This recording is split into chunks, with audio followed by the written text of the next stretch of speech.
রাসূলুল্লাহ সাল্লাল্লাহু আলাইহি ওয়াসাল্লাম সকাল এবং সন্ধ্যায় একটা দোয়া করতেন, রাদিতু বিল্লাহি রাব্বা।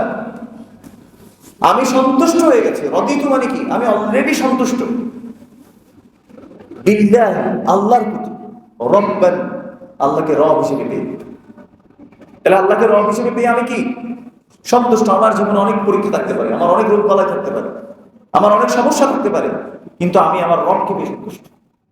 ওয়াবিল ইসলামি দীনান, এবং ইসলামের প্রতি আমি সন্তুষ্ট দিন হিসেবে এটাকে পেয়ে। এটা আমার জীবন ব্যবস্থা।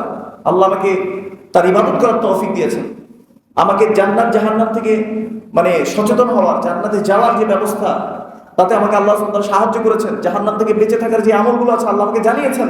আলহামদুলিল্লাহ, ওয়াবিল ইসলামি দীনান, আমি ইসলামকে দিন হিসেবে পেয়ে সন্তুষ্ট।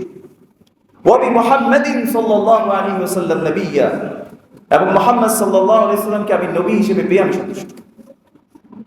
তো রাসূল সাল্লাল্লাহু আলাইহি ওয়াসাল্লাম এটা সকাল সন্ধ্যায় আমাদেরকে পড়ার জন্য প্রেসক্রাইব করে গেছে।